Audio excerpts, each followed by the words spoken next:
Dearest gentle viewer, Lady Whistledown's here. Tonight's scandal begins not in the ballroom, where pearls shimmer and reputations dance, but in the hush of a grand study, where a single candle trembles before the breath of fate. It is the spring of 1811, and London's ton hums with talk of one man, Haydon, Duke of Hillsvale. A man whose heart, they say, is carved from the same marble as his ancestral estate, imposing, cold and untouched by love's folly. He is the crown jewel of English nobility, tall, unflinching, with eyes the colour of rain upon steel, and a gaze that could silence an entire ballroom. A widower at 34, he wears solitude like armour, and duty like a wound that never heals. This evening, that same Duke prepares to sign a treaty that could alter not merely his fortune, but the balance of power across three noble houses. In the drawing-room of Hillsvale Manor, firelight glints upon maps, seals, and a document that promises peace, though those who whisper in corners say it smells more of betrayal than diplomacy. And yet, as the clock strikes 9, the Duke's quill hovers. He pauses, as if some unseen force stays his hand. He knows power demands sacrifice, and trust is the one currency he no longer possesses. But there is someone else in the room tonight. Far from the golden chairs and wine-filled laughter of the council, a young maid stands in the corner, her hands red from polishing silver, her apron damp from service. Her name is Pauline. No title, no dowry, no voice in the world of men who hold the quill and the crown. And yet her eyes, dark as ink and twice as sharp, carry the courage of 1,000 unsung hearts. She has spent months moving like a shadow through corridors where secrets breathe.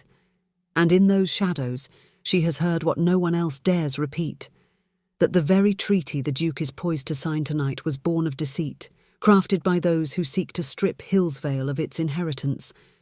So when the Duke had planned to finally lift his quill, its tip poised over wax and destiny, it is her whisper that stops him. "Don't sign it, Your Grace," she breathes, voice trembling, barely human in its courage. "Please, it is not what they say it is." For a moment, the world holds its breath. The crackle of the fire dies. And yet, there, in that fragile instant, two worlds collide. His pride, her truth. From that whisper shall rise the greatest scandal Hillsvale has ever seen.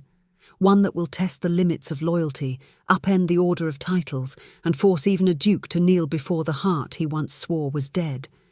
But I digress, dear viewer, for before we judge, let us first watch how the story unfolds, because as you will soon learn, even in a world gilded by rank and ruin, one whisper can change everything. Tell me, dear viewer, do you believe even the coldest heart can thaw for love? How swiftly a single whisper may unravel the silken threads of certainty.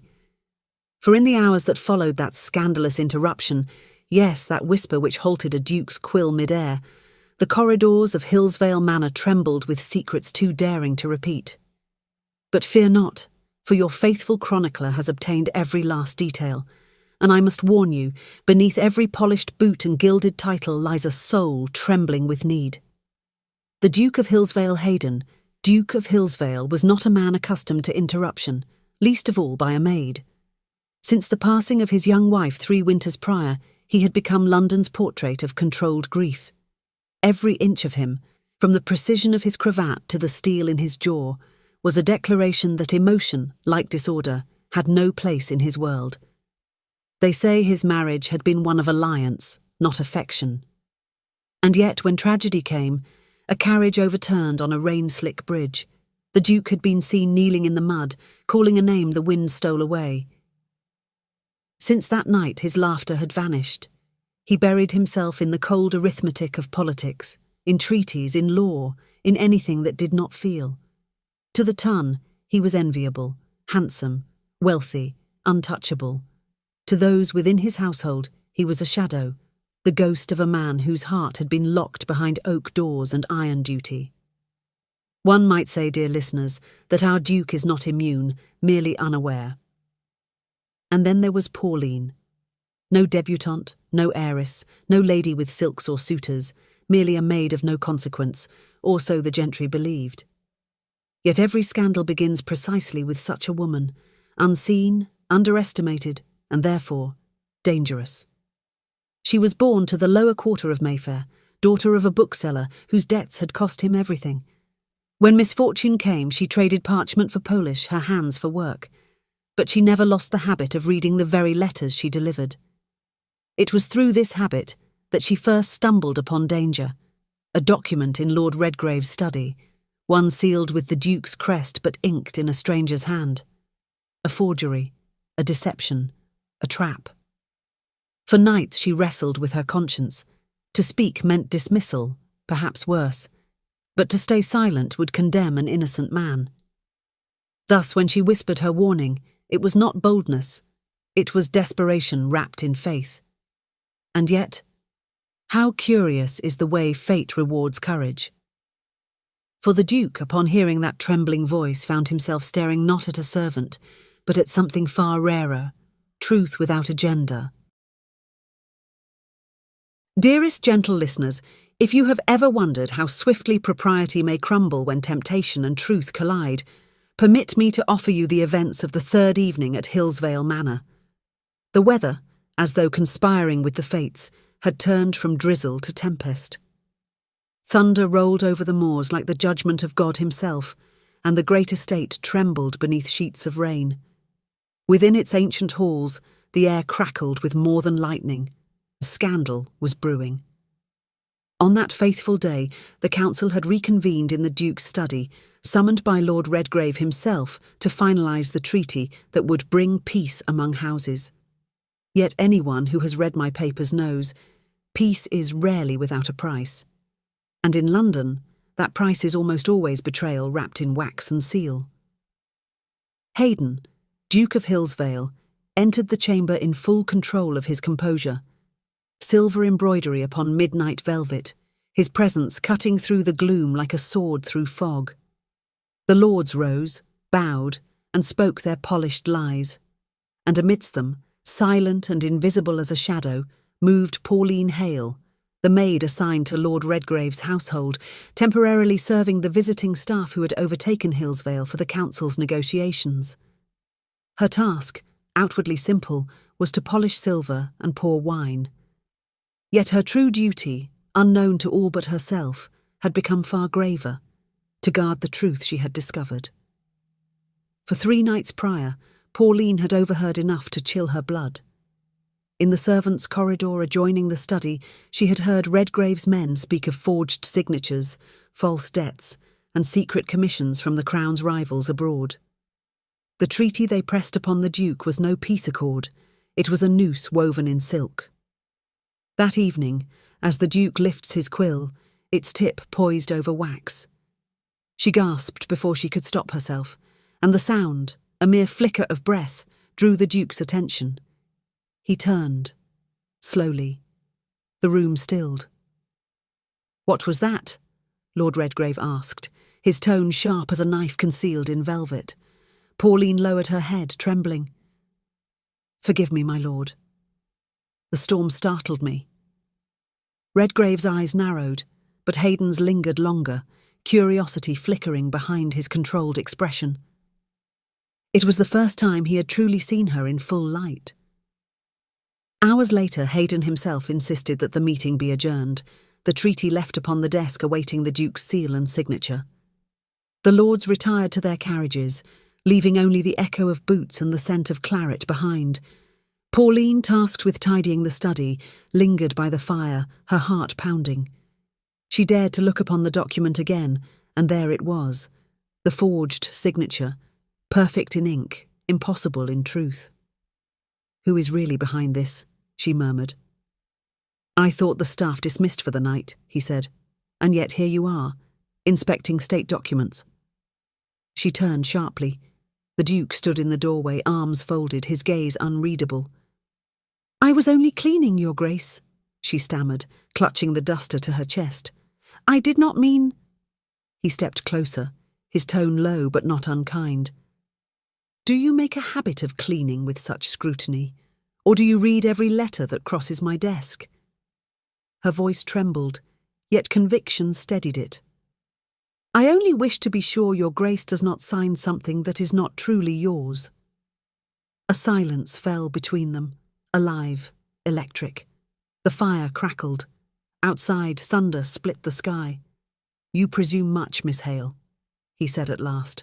"I risk more," she replied softly, "but I would rather be dismissed than see you betrayed." And there it was, the spark, not of insolence but of something far more dangerous. Sincerity. For a man who had lived years among flatterers, this maid's courage struck like lightning to his guarded heart. Before either could speak further, the door burst open. Lord Redgrave entered, his smile as false as his seal. "Your Grace! Still awake? I thought to fetch the treaty for safekeeping." His eyes flicked to Pauline, who instantly curtsied, hiding her trembling hands. "I was ensuring my staff had secured the chamber," the Duke replied smoothly. "Miss Hale here is thorough, perhaps more than most." Redgrave's gaze darkened, suspicion curling at its edges. "Indeed, one should be careful whom one allows near one's affairs." "Quite so," said Hayden, his tone cool as winter. "I trust all men present tonight are equally careful with their honesty." The words hung heavy, dangerous. Pauline dared not meet his eyes, yet she felt the unspoken exchange, protection offered, silently accepted. Redgrave forced a laugh and withdrew, but not without one final glance of warning in her direction. When the door closed, Pauline exhaled, realizing her hands were shaking. "He suspects something now," she whispered. "Let him," Hayden replied. "But tell me, why would you risk his wrath to protect me?"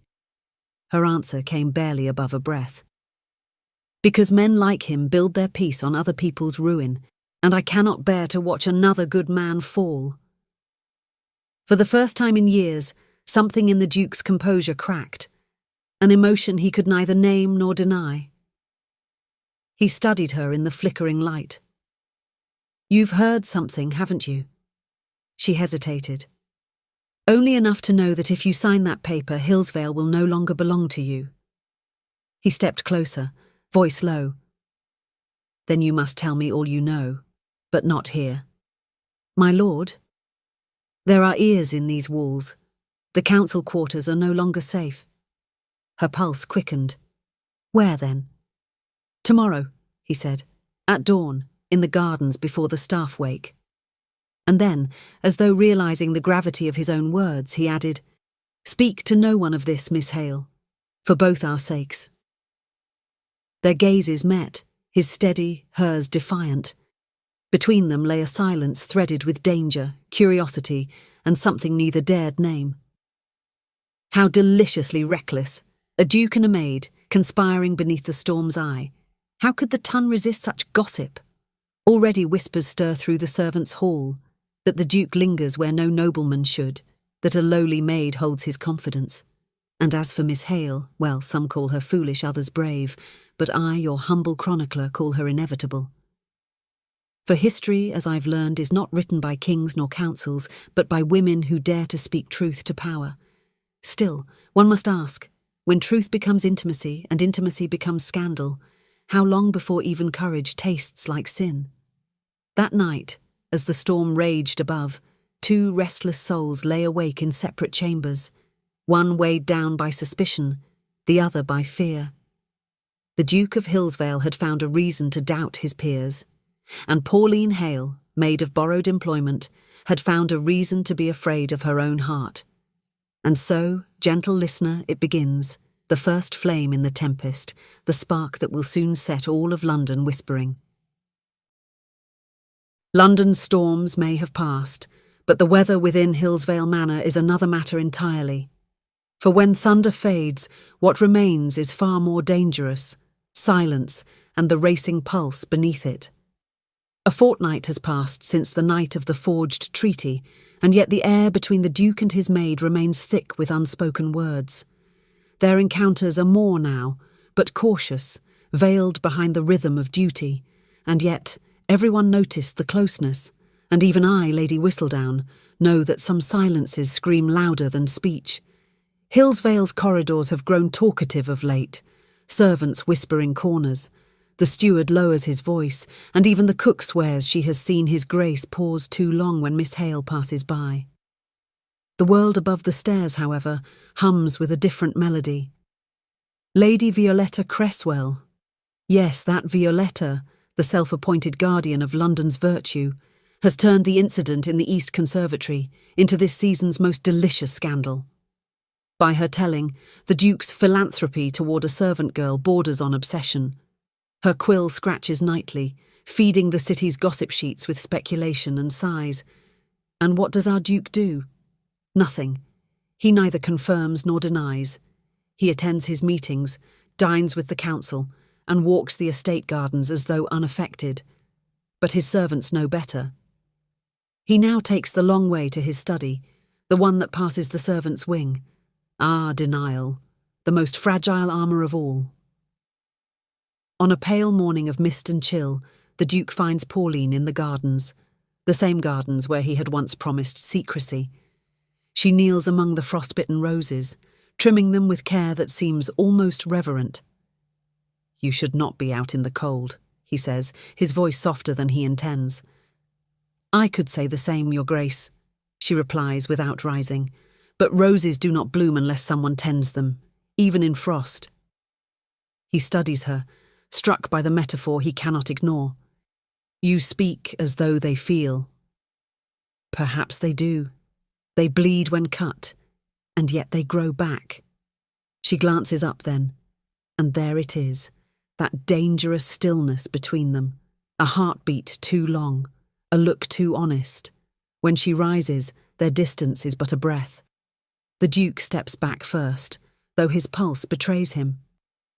"Your loyalty is noted," he says, almost gruffly. "But I warn you, Miss Hale, the world will make cruelty of what it cannot comprehend." She curtsies. "Then let the world misunderstand. It always does." He leaves before she can see how her words shake him. 3 nights later, the ton gathers again at Redgrave House, a masquerade ball meant to mend alliances. Ah, but I, your humble observer, know better. Balls are not for mending, they are for exposing. The Duke arrives, cold and resplendent in black, his mask of silver concealing everything but his eyes. Those eyes find Pauline across the marble floor, astonishingly present, for she attends as part of the serving staff. Fate, it seems, adores irony. The orchestra swells, couples whirl, and amid it all, Lady Violetta drifts through the crowd like a vulture in pearls. Her gaze sharpens when she spots the Duke's lingering glance upon the maid carrying his glass. She sidles up to him, smile venomous sweet. "A lovely evening, Your Grace, and such a shame. Some roses do not know their place among thorns." The Duke's reply is ice. "And some thorns forget they once guarded beauty." Oh, how deliciously dangerous. Lady Violetta departs with a smirk, certain she has found tomorrow's headline. But the real story unfolds moments later, in a quiet corridor behind the ballroom. Pauline slips through the servant's door, balancing a tray. The Duke follows under the pretext of retrieving his gloves. "You should not have come," he says. "Your presence here invites ruin." "Do you think I'm safe anywhere?" she retorts. They whisper whether I breathe or not. A tense silence falls. Their reflections shimmer in the polished mirror opposite, her plain gown beside his finery, truth beside power. "Do you regret warning me?" he asks, softer now. "I regret nothing that was right." He steps closer. "Even if it costs you everything." Her breath trembles. "Especially then." The space between them hums with something perilous, beautiful, the moment just before lightning strikes, but footsteps echo down the hall. He turns away, jaw tight, and she vanishes into shadow. Ah, if you think restraint is noble, you have never seen 2 souls burn for what they must not touch. By the week's end, the gossip has grown teeth. Anonymous notes arrive at Hillsvale. Redgrave accuses the Duke of impropriety before the council. Whispers of treason and a servant's manipulation begin to circulate. Pauline, meanwhile, finds her name on everyone's lips, never kindly. The other maids avoid her. Her meals go untouched. Still, she refuses to leave. In the quiet of the library one night, she gathers her courage and seeks him. He is there, brooding before the fire, a glass of brandy untouched. "I know I am the cause of this," she begins. He looks up sharply. "No, you are the only one who spoke truth. But truth has made you the target of their lies." He stands, pacing. "Let them talk. I will not yield my conscience to silence their tongues." She steps closer, trembling. "And if they destroy you for it?" His gaze catches hers, raw and unguarded. "Then I will fall knowing someone believed I was worth saving." And there it is. Not confession, not yet, but the spark of devotion laid bare. How very predictable, and yet how intoxicating. London has seen many scandals, but few as poetic as this. A duke undone not by desire but by respect. He tries to protect her name, she tries to protect his honour, and between them propriety lies dying. He begins to see her not as servant, but as conscience made flesh. She begins to see him not as noble, but as man, flawed, burdened, worth defending. If you listen closely, you can almost hear the tongue sharpening its knives, because nothing frightens society more than love unbought by status. And so I must pose the question, whispered as softly as the rustle of silk in the dark. For at Hillsvale Manor, honour is armour, and armour, as we both know, cracks most beautifully where love strikes. Would you guard your honour, or follow your heart? Dear listeners, it is here that every whisper turns into thunder, and every noble heart learns what it truly means to bleed. For weeks now, rumour has been the pulse of Hillsvale. The Duke walks his halls like a man pursued by his own conscience, while the maid who once defied him moves like a ghost among servants too afraid to speak her name. The air is heavy with what is known, and heavier still with what is only imagined. And as every gossip worth their ink knows, where imagination thrives, truth is never far behind. It began innocently enough. A breakfast meeting. The council gathered once more to finalise the peace treaty. The Duke presided in his usual austere composure, every movement precise, his voice even. But beneath the table his hand trembled slightly upon the quill. Pauline was there, as always, though not beside him. She stood in the shadows of service, refilling goblets, adjusting candles, eyes lowered, heart watchful. Lord Redgrave's tone was sweet as honey and twice as false. "We are most grateful for your cooperation, Hillsvale," he said smoothly. "In times of uncertainty, one must trust the signatures of friends." A low chuckle rippled among the council, and something in the Duke's chest went cold. He leaned forward, scanning the parchment before him. The ink shimmered faintly. The signature, his signature, already sprawled at the bottom of the page. But he had not signed it. He stared, pulse hammering, and only one thought struck him with cruel precision. Someone had placed his hand. The chamber fell silent when his voice broke through. "This is not my hand." Redgrave's smile thinned. "Your Grace, the wax bears your seal. It was witnessed by 2 of your own clerks." "Clerks," the Duke repeated, low and dangerous, "who serve your council's pay, not mine." The tension thickened. Servants froze mid-step. Pauline's breath caught as the Duke rose to his full height, the embodiment of fury contained in restraint. "But you actually did 3 nights ago after the Grand Ball meeting. You must have had a lot to drink, perhaps," said Lord Redgrave. "That's not true." "I will have the truth," he said, "and I will have it now." "Then perhaps," Redgrave murmured, "you should question your own staff. There are those within these walls whose loyalties are flexible." His eyes slid toward Pauline, deliberate, slow, poisonous. And there it was, the seed of betrayal planted in plain sight. That evening, Hillsvale Manor seemed colder than any winter storm. The Duke summoned Pauline to the library, his face pale beneath the firelight. "You warned me once," he said quietly, "that the treaty was false. Tell me truthfully, did you speak of it to anyone else? No, Your Grace. Not a soul? None, I swear it. He studied her, searching for deceit where none existed. Every instinct urged him to believe her, but pride, that cruel companion of power, whispered otherwise. He turned away. Lord Redgrave's men possess my seal, my forged hand, my words twisted upon parchment. The pain in his voice struck her harder than accusation. She stepped forward, trembling. Believe what you saw in me. I see, he said slowly. I see you may have a hand in this. A woman whose courage I mistook for innocence. Her lips parted. No tears, no plea, just silence heavy enough to wound. She curtsied, head bowed, and left the room before he could see his own regret. Ah, the Duke of Hillsvale has weathered wars of politics, but none so fatal as this, the battle between reason and faith. By dawn, London awoke to a scandal ripened and served. The city's pamphleteers wasted no time. Hillsvale compromised, Duke's own maid linked to forgery and treachery. How swiftly affection becomes evidence, and trust a weapon in the right hands.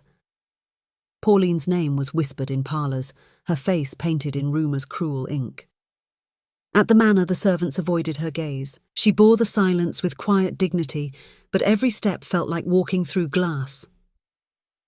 By nightfall she was dismissed. The official reason? Disruption of harmony within the household. The truth? Fear. When she packed her meagre belongings, a folded note appeared upon her cot, unsigned, but written in the Duke's hand. You are safer away from Hillsvale. Do not return until I send for you. Safety, dear listeners, is a polite word for exile. For a week thereafter, Hayden walked the corridors of his estate as if haunted. He found no peace in council, no comfort in solitude. The study still smelled faintly of lavender and wax, the scent she carried. He began to question everything, not her integrity, but his own blindness. Why had he, a man famed for discernment, chosen suspicion over complete trust? Late one night, he descended to the servant wing, now empty of her presence, and found in the ashes of the hearth a half-burnt scrap of parchment. Upon it were words unmistakably hers. The truth should not bow, even before a duke. His breath faltered. He pressed the fragment to his chest, realization dawning with agonizing clarity. She had spoken only truth, and he, in his arrogance, had punished it. At that same hour, Redgrave dined in the city, laughing over brandy, while the tun toasted the downfall of Hillsvale's noble fool and his foolish maid. And thus, people, we arrive at the bitter heart of our tale. The Duke has lost the only voice that dared challenge his pride, and Miss Hale, cast into the streets, bears the weight of a crime she never committed. Society calls this justice.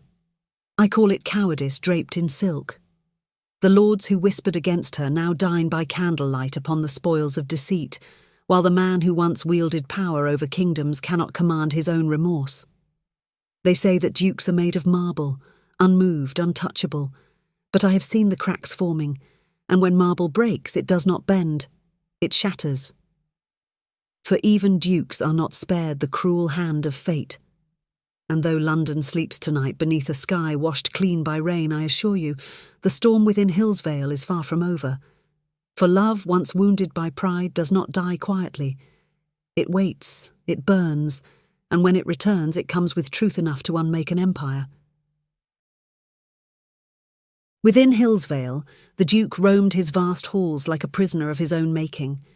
The tapestries that once told stories of valour now mocked him with silent judgment. His council avoided his gaze. The people he once trusted whispered of his foolish attachment to a servant. Even his cousins, vultures in velvet, suggested that he remarry to reclaim his dignity. Dignity. How easily the world uses that word to cage a wounded man. Late one evening, he returned to the library, the place of their final conversation. The fire had long gone out, leaving only ashes. He reached for the decanter, but his hand froze halfway. For there, upon the mantel, still lay her forgotten handkerchief. White linen, frayed at the edge, faintly scented of lavender and smoke. He pressed it to his face and felt the first tear fall since his wife's funeral. In that moment, the Duke of Hillsvale understood what no rank could protect him from. He had sent away the only soul brave enough to see the man beneath the title. And what of the ton, you ask? Ah, they were ecstatic. London thrives not on truth, but on scandal, and Miss Hale provided a feast. At every tea, her name was whispered like an exotic sin. Did you hear? The Duke's maid forged his seal, just to secure her fortune. I heard she was carrying his child. Nonsense! He discovered her thievery and sent her packing. A noble act, really. Each lie grew more adorned than the last, until the very idea of Pauline became a myth, a fallen angel of the servant class who dared to reach above her station. And as for me, Lady Whistledown? Well, even I, chronicler of truths dressed as rumours, sharpened my pen that week. One must feed society what it demands. But make no mistake, I wrote not without sorrow. The ton delights in tragedy, yet it rarely sees how love bleeds behind closed doors. As for Miss Hale, our poor defiant heroine, she has vanished from London's map, as all disgraced women must. No one knows where she sleeps, or how she survives. But I do. Far from Hillsvale's marble corridors lies the narrow, rain-soaked quarter of Lambeth, where the Thames carries both filth and forgotten dreams.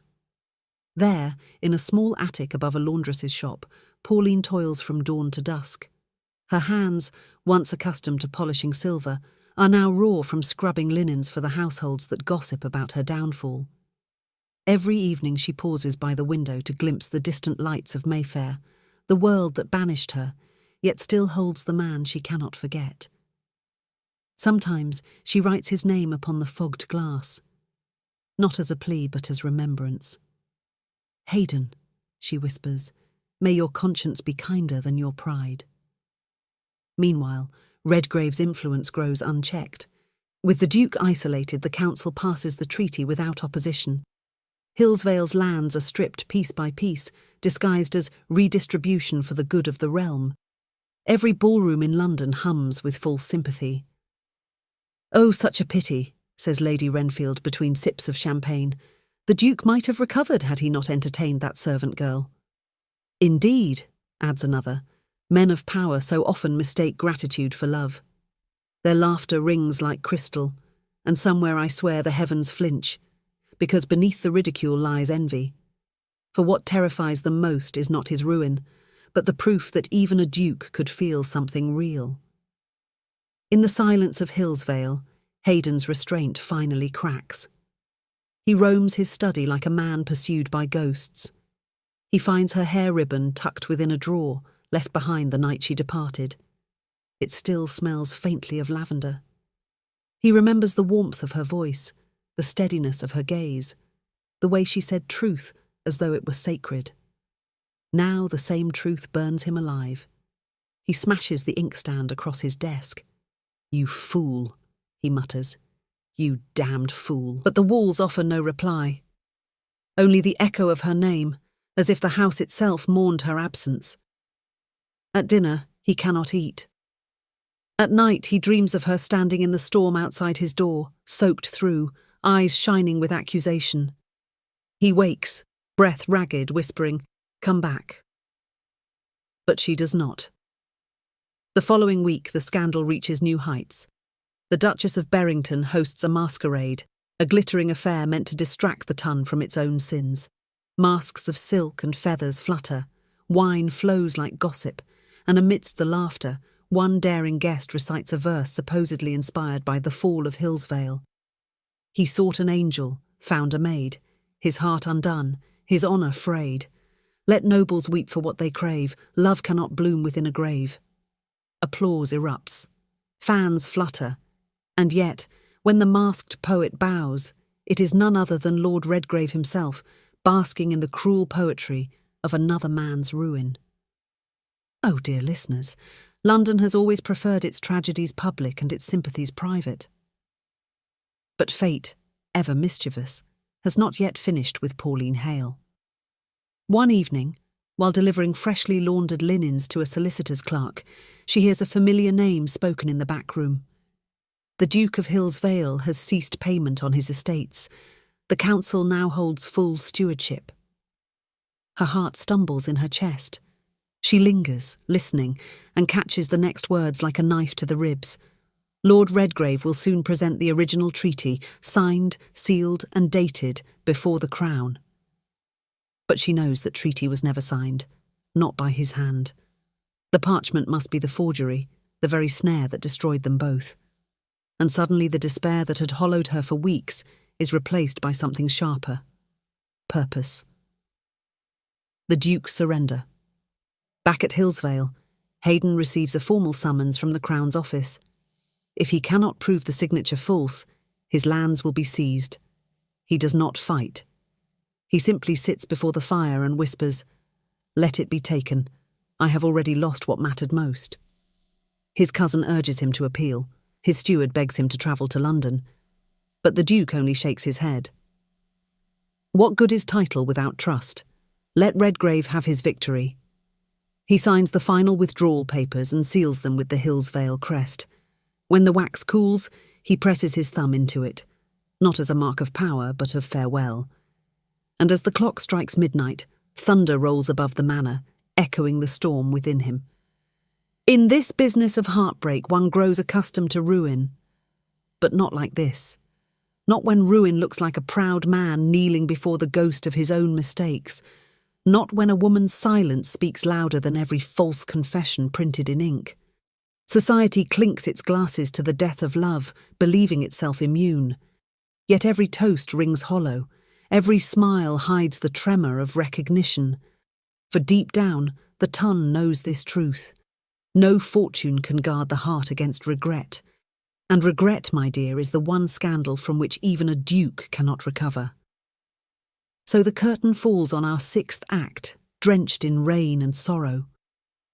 The Duke watches from his balcony as the last of the council's carriages vanish down the hill. Below, the banners of Hillsvale hang limp in the wind. In the distance, a single candle flickers in a modest window somewhere across the city. A light he does not know belongs to Pauline, who still prays for him despite her exile.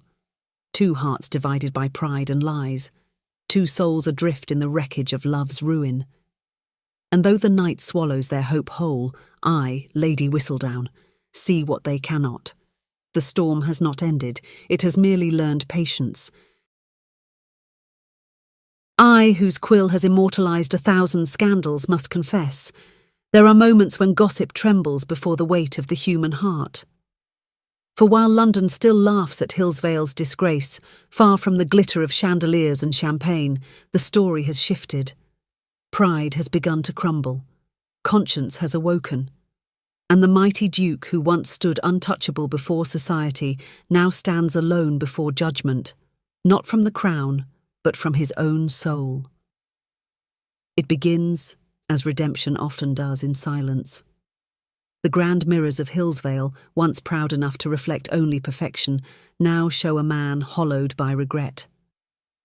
The Duke of Hillsvale, that once immovable pillar of composure, now stares into the glass and sees not power, but absence. Her voice haunts the corners of his mind. Believe what you saw in me, not what they say. He had not believed, and now he cannot forgive himself. In that empty reflection, Hayden finally grasps what no title could ever grant: humility. He recalls how Pauline, in her gentleness, had warned him of deceit, how her courage had defied the world's cruel order, and how he, bound by pride, had sent her into exile rather than stand beside her. For the first time in his life, he wishes he were not a duke. News travels faster than the wind and cuts twice as deep. This week's gossip, carried through drawing rooms like perfume, concerns not Hillsvale's ruin but something darker. Whispers claim that the disgraced Maid has taken ill, that poverty and exhaustion have done what scandal could not, that she lies feverish in the quarters of a laundress near the river, alone and unremembered. Poor thing, they sigh over tea. Such a pity she could not stay silent. But the words reach farther than intended. A visiting cousin of Hillsvale, overhearing, sends a discreet note to the manor. Your Grace? If you still possess a conscience, you will find the girl who once served you in Lambeth before the fever finds her first. When the Duke reads the note, his hand stills.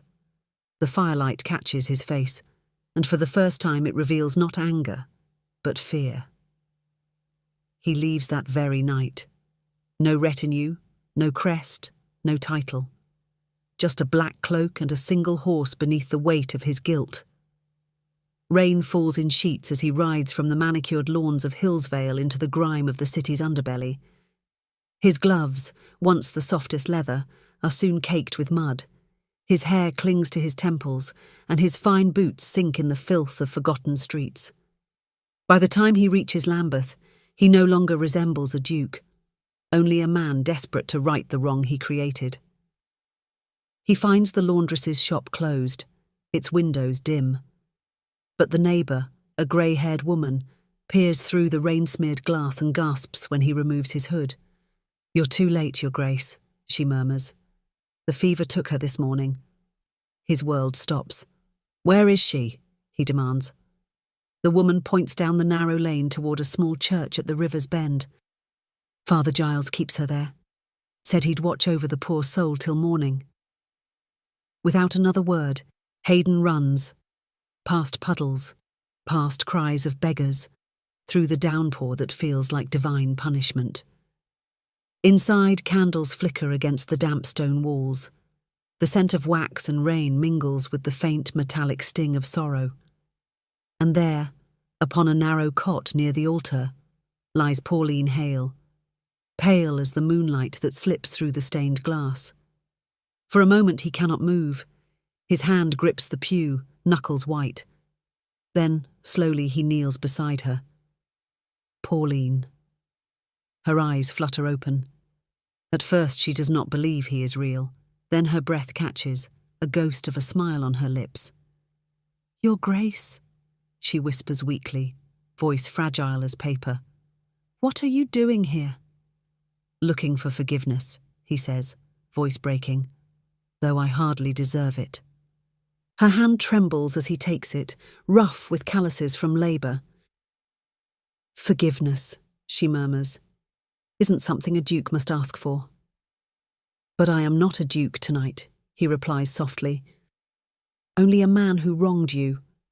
I also thought I was trying to protect you, but I actually wronged you. As the storm howls outside, Hayden confesses everything.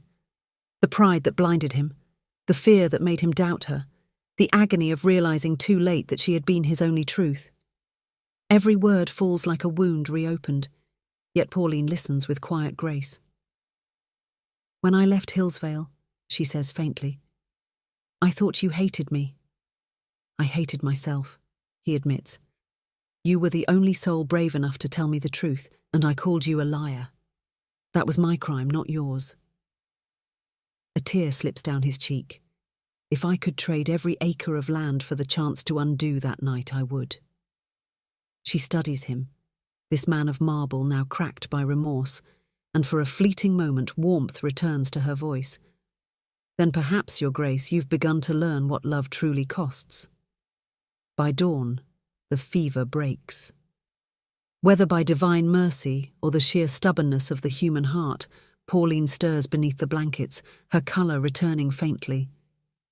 When the priest enters, he finds the Duke still kneeling beside her, exhausted but unyielding. The sight is one London will never see. A Duke stripped of dignity, yet clothed in devotion. And in that sacred stillness, something shifts. The Duke no longer seeks forgiveness from her alone, but from the heavens he once ignored. He whispers, If she lives, I will make it right. I will face them all, the council, the crown, the damned ton, and tell them the truth. My friends, even power must bow when love commands. And so, our tale bends toward light once more.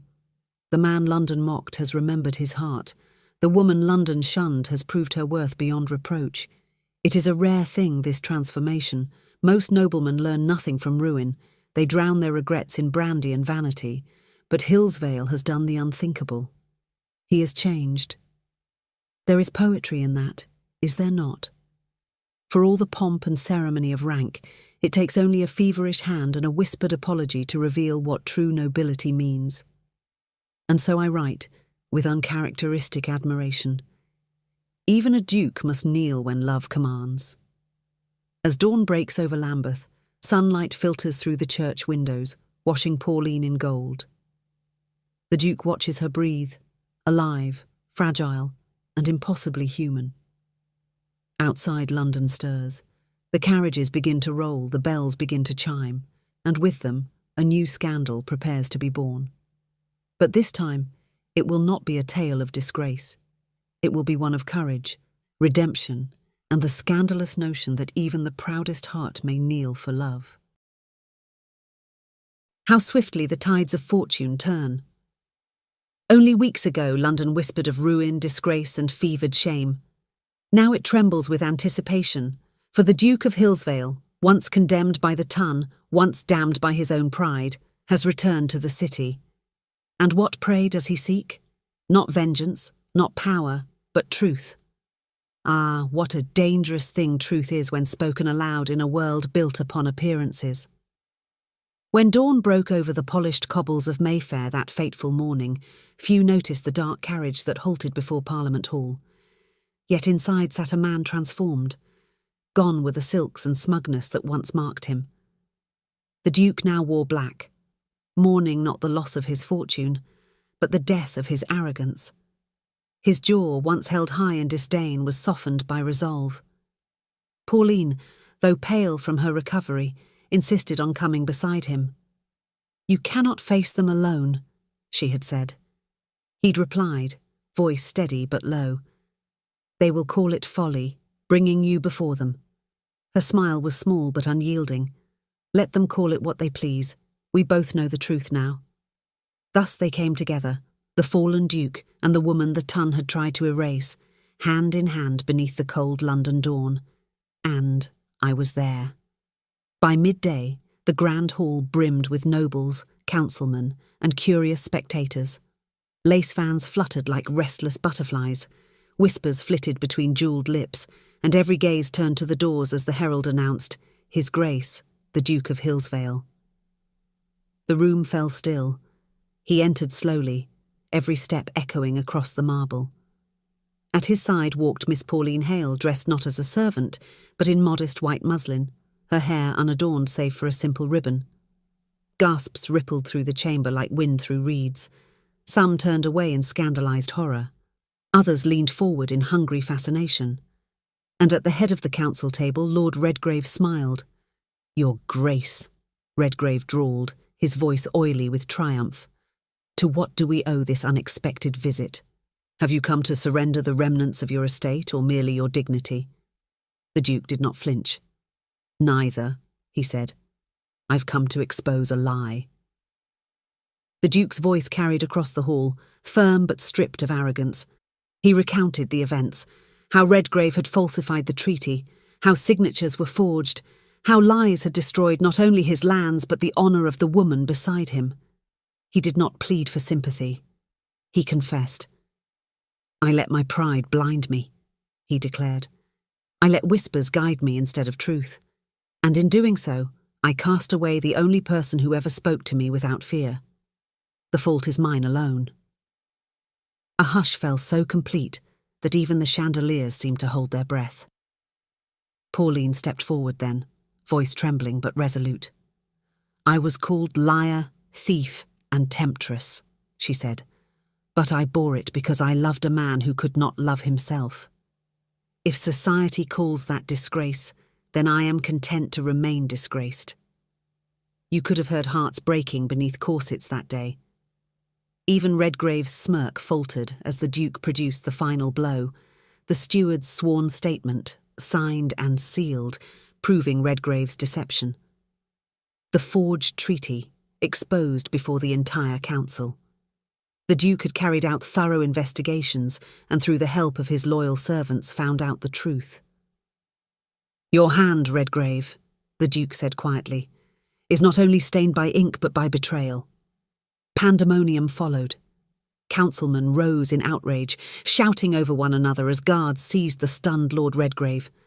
The papers he had built his fortune upon fluttered through the air like dying birds. And as the chaos subsided, the Duke turned to the crowd, his peers, his accusers, his world. He did not demand apology. He offered example.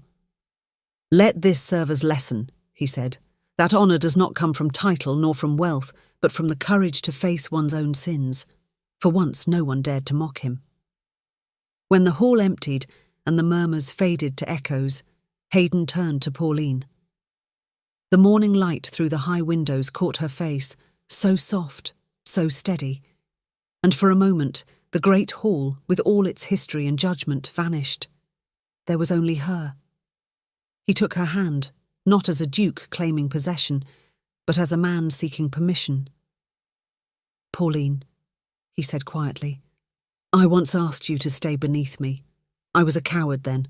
So now, before the eyes of all who once called you nothing, I ask differently." He sank to one knee.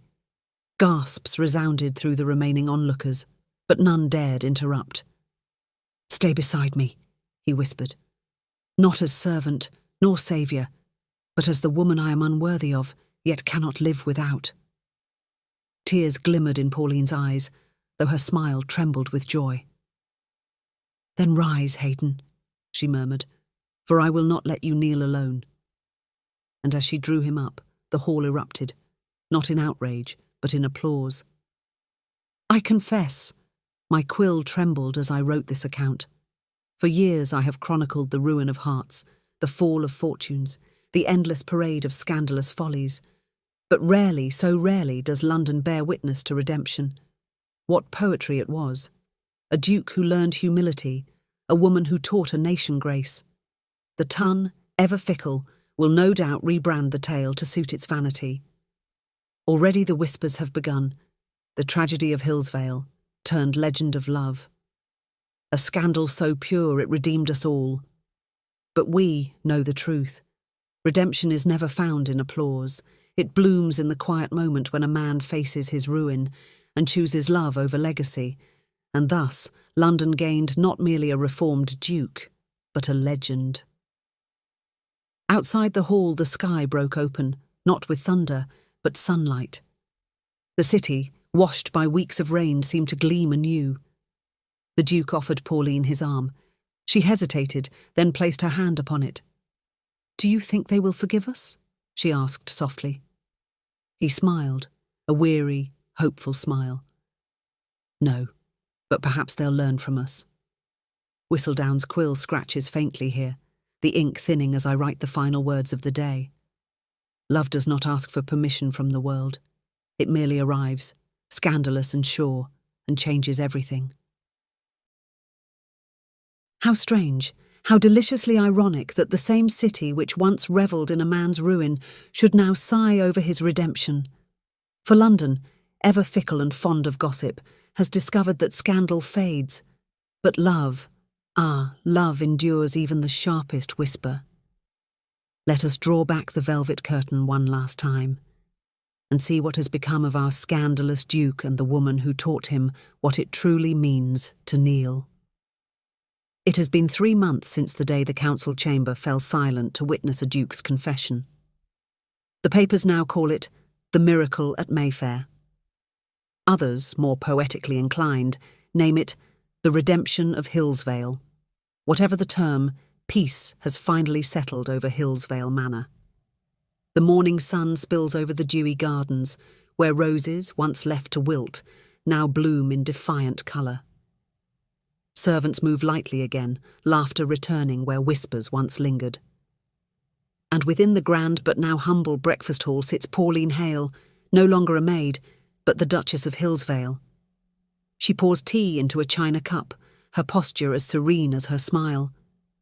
When Hayden enters, there is no grandeur in his step, only warmth.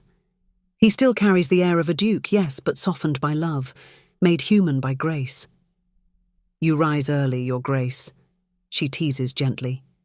He smiles. "It seems even sleep cannot compete with the sight of you." Even my quill blushes to record such words. The man who once ruled through fear now rules through fairness. Hillsvale's tenants speak of his reforms: land restored to rightful hands, education funded for orphans of the war, wages paid without delay. The once stern steward now writes letters filled with awe. It is as if, he remarks, the master has rediscovered the heartbeat of this house. Indeed, I might dare say that the Duke has found something rarer than power: peace. But more striking than the change in fortune is the change in London's tone.